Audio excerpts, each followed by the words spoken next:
This is a video concerning series circuits, Kirchhoff's law with series circuits.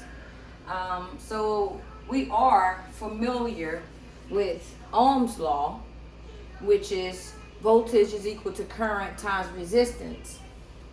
But Kirchhoff has a law. And we know that in direct circuits, with series circuits, your current is the same throughout the circuit. The current travels from negative to positive. We are, by now, should be familiar with the schematic symbol for a battery. The short bar is your negative. The long bar is your positive. In this case, my current is traveling from top to bottom, from negative to positive. Now, dealing with Kirchhoff's law, Kirchhoff has some laws. Kirchhoff's law says that IT, which is my current total, is equal to IR1, which is equal to IR2, etc. You can have as many resistors or loads needed, but that current will be the same. RT, which is symbolic for resistance total, is equal to R1 plus R2, etc. And your VT, which is your voltage total, is equal to VR1 plus VR2, etc. Keep in mind, R is symbolizing a resistor, resistors, R. R is the resistor, the number 1 or 2 is the subscript for that resistor. Now here I have a series circuit drawn, and anytime that you see the numbers by the power supply, that is indicating your total value. So in this case, we have a 30-volt power supply, which is a DC battery. Current is flowing from top to bottom.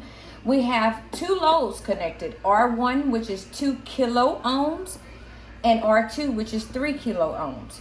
Now, dealing with Ohm's law, you can apply this pie chart to your totals as well as your individual loads. I noted them as loads because I want everyone to understand that a resistor is a load. It is a load. Whether it's your coffee pot, your refrigerator, a resistor is a load, and it gives some opposition to current. So you see here it completed doing the Kirchhoff's law and solving this electrical circuit, Kirchhoff's law for a series circuit. So with our VT, we know that our volt total is 30 volts. Our resistance total, Kirchhoff's law says, is RT is equal to R1 plus R2. So we add R1 plus R2, which is 2 kilo ohms plus 3 kilo ohms to get 5 kilo ohms. Current total, IT. Being that we know those two pieces of the pie, we can find the third piece. So we know voltage, we know resistance. So we can easily find current. I always tell my students, whatever you're looking for, cover it up. So in this case, we're looking for IT for the totals, dealing with Ohm's law. That's VT divided by RT. And when you look here, you got VT divided by RT. So that's 30 volts divided by 6K ohms. So if you put into your calculator, 30 divide 5 EXP, which is exponent. Your exponent should be 3, a positive, so 3, and equal. It should give you 6 with a negative 3 for an exponent. As you all know, you should be familiar with engineering notation. So 6 with a negative 3 is 6 milliamps. So we have 6 milliamps of current flowing through this circuit. Okay? So now that we found the current total, Kirchhoff's law says IT is equal to IR1, which is equal to IR2. But being that we know IR1 as well as IR2, the current is 6 milliamps for both. To verify the current is coming, that current is going in one direction, 6 milliamps, go through R1, 6 milliamps flows through R2 and returns back to our power supply. So we have calculated we can calculate the voltage that's going through R1 and R2. Now at the end of the day, what goes in must come out. If you got 30 volts coming through this electrical circuit, 30 volts must return. Follow me? 30 volt leaves the power supply from negative post, flows through the circuit, and returns to the power supply 30 volts.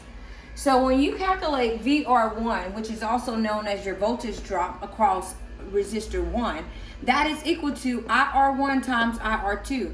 To verify with the formula, the pie chart, we're looking for V, it is I times R. So you have 12 volts. That is your voltage drop at resistor 1, R1. The voltage drop is 12 volts. Or we can say that potential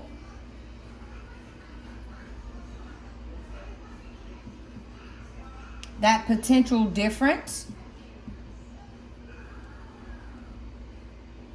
at R1. These are different terms that are used for your voltage.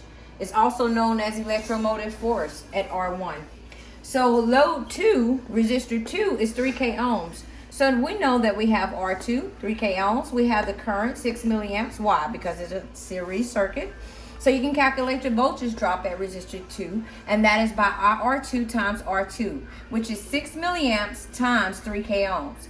Now, the reason why I encourage students to draw these columns is because it would really help you to solve any kind of circuit.